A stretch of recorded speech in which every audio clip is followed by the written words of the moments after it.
Live from Fargo and serving you on TV, online, and on the go. This is Valley News Live at 10. For parental control on phones, there's a time and a place. You should definitely have trust with your kids, but then again, there are so many internet safety issues out there that you need to know what's going on and to keep your kids safe.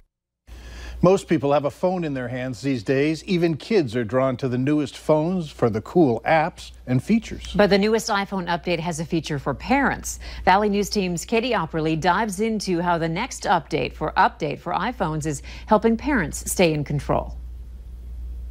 Phones have endless possibilities of new apps, features, and designs. With the iOS 12 update for iPhones, the newest feature is for parents. Parents would be able to allow their children to use their phones when the parent wants the children to use the phones. Apple is vamping up their parental control features with more options to monitor and control. They can go in and tell the children's phone certain apps can't be used. They can also set up the ability for content control and privacy controls. They can even set up the ability called downtime, where the phone essentially can't be used. Certain times can be set where the phone shuts down use of any feature chosen by the parent. You'll actually be able to set each individual app with its own individual screen time. Some parents are excited for the update release. As a parent now, looking back, yes, I think this would be something that'd be great for a parent to have. While others say there are better ways of controlling what your kids are doing. I think a lot of parents could actually just disconnect their kids. You know, a 10-year-old doesn't need to have an iPhone. Simple flip phone can do for what a kid needs at that age. Sarah Barris says she thinks it's a great way to keep your kids safe, but within reason. There definitely also has to be trust with your kids, and to have that balance there is amazing. So I think it's a great tool, but just used in the right time and place. Apple is releasing more information about this update September 12th. In Fargo, Katie Opperly, Valley News Live. There's a beta version of these parental control features available now. For more information about this update and how to use it, head on over to valleynewslive.com and click on this story. Feeling a little cool out there right now, and it sounds like there might be some rain headed to parts of the viewing area. Let's find out about the latest from Hutch, who's here with a first look at the forecast. Hutch? Thanks, Mike. Yeah, it's been a very quiet day across the valley, and most of us remain clear as we begin the overnight hours. And as a matter of fact, there's a chance of the northern lights tonight. Some clouds building in from the west and a few showers in northwest North Dakota will be shifting our way overnight. Temperatures already in the 60s and will stay in the 60s in many locations, a few 50s up north. Notice that the best chance of showers happens as we approach daybreak, mainly north of Highway 2. By the way, these storms could potentially still carry some sizable hail. There is a risk for that as we go through the morning hours. Now, details on the rest of your Tuesday outlook and the rest of the work week ahead here in just a few minutes. Nobody wants hail. No. All right, thanks. Florence has grown into a Category 4 hurricane, and it's now taking aim at the southeastern U.S. It's expected to make landfall by Friday, bringing with it devastating rain, wind, and flooding. Reporter Mola Lengi has more from the Carolinas. Much of the eastern seaboard is now bracing for a mammoth storm. On Monday, Florence exploded into a Category 4 hurricane, and as it intensified, so did the efforts to prepare for it. We're in for a real episode here. South Carolina Governor Henry McMaster has ordered an evacuation of his state's entire coastline. 1 million people from 8 counties are expected to head inland, but with up to a foot of rain predicted, it may be difficult to escape the danger. We got the hurricane and the surge, which may be as high as 10 feet, maybe more, maybe less, we don't know, coming at us from the ocean, and then after that we have water coming down, flooding us. In North Carolina, parts of the Outer Banks are also being evacuated. This storm is strong, and it's getting stronger. Governor Roy Cooper urged people to heed the warnings before it's too late. The best safety plan is preparation and common sense. We still have a couple of days to get ready, so let's use that time. The Navy is taking no chances. The entire fleet at the Norfolk Naval Base has been ordered out to sea, out of the path of Hurricane Florence. Mola Lengi, CBS News, Wrightsville Beach, North Carolina. And in a tweet, President Donald Trump said that federal government agencies are closely monitoring the storm's approach and will be ready to assist when needed.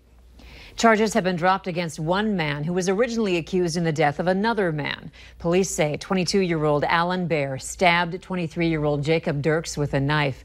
But investigators say that it wasn't murder. Instead, that Baer was defending himself. The stabbing took place Saturday morning at the American Hotel in South Fargo. Police were called on a report of a man walking around the hallways with a gun. Officers say Dirks and another man went to the hotel to rob someone. The two are accused of pushing their way into a room, and a fight started with the men inside. Two other men, Robert Padel and Jordan Plouffe, were arrested for conspiracy to commit robbery and conspiracy to terrorize. The family of Jacob Dirks says that he was in the process of trying to turn his life around. Jacob's brother Ben talked exclusively with us today and says his brother was his biggest cheerleader, and not only in his life, but everyone's. Ben says that Jacob had gone through some tough times and was saving up to go to rehab, trying to better his life and get back on track. Ben says he hopes his brother's story encourages others to get the help they need.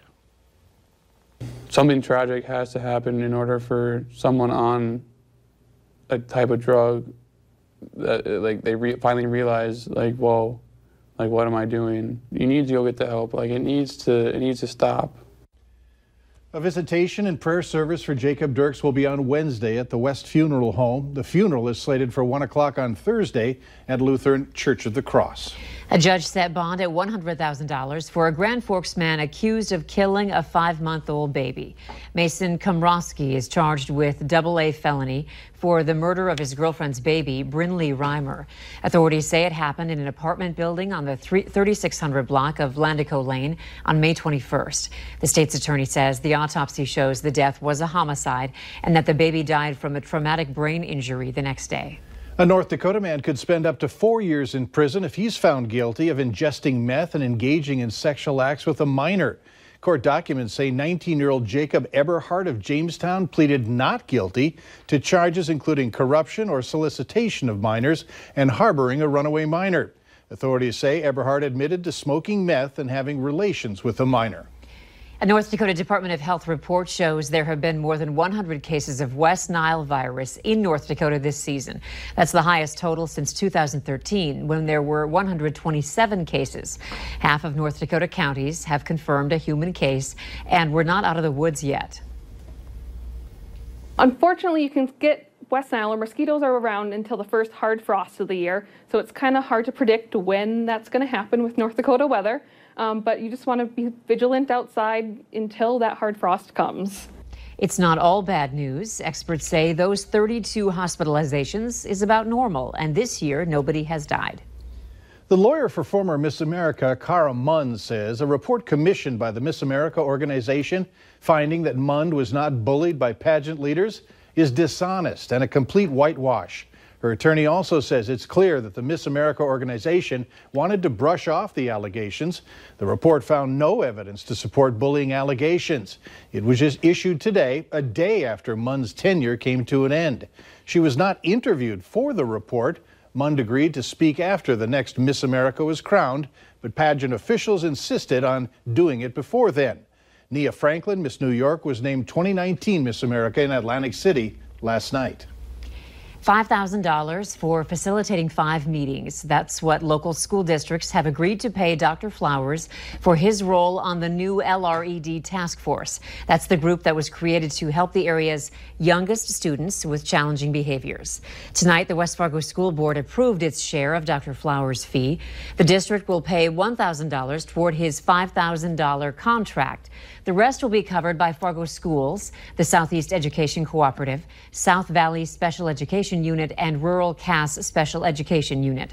According to the contract, Dr. Flowers facilitating 5 meetings for the LRED task force and writing its final report. The task force was created after plans for an LRED-only facility at Agassiz for elementary students fell through. Now, about 40 community members, advocates, elected officials, and educators will try to determine the best way to serve students with complex behaviors. To see the full statement on the school board's decision, head to our website, valleynewslive.com, and click on this story. Several West Fargo residents questioned the district's proposed mill increase tonight. They asked board members to think about whether certain items in the upcoming referendum package were wants or needs, specifically the $3 million set aside for synthetic turf. Instead of raising the mill levy to pay for the nearly $107 million referendum package, one resident said the school district should lobby the city to get rid of certain tax exemptions for residents and businesses so everyone pays their fair share. How much did West Fargo lose in taxes last year because of discretionary exemptions? Any guesses? $5 million. That's just the tax. West Fargo residents will have to vote on the bond referendum September 25th.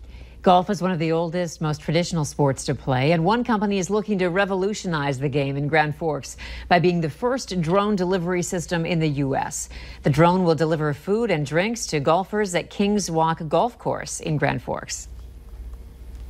It's a great opportunity to bring efficiency to something that's been going on for a long time. You know, the milk run route for beverage delivery is not efficient. Shover says the drone delivery system will be cheaper than using a beverage cart. It'll be launched this Saturday, delivering food and beverages to one location on the course. Later on Valley News Live at 10, a bus driver is in critical condition after his bus plowed into a building. The violent crash that was caught on video. A busy Atlantic Ocean as we begin our work week. Hurricane Florence, we told you about Category 4. Hurricane Helene, way out to the far, far east. And now Tropical Storm Isaac. We'll have details on what you can expect in your weather coming up right after this.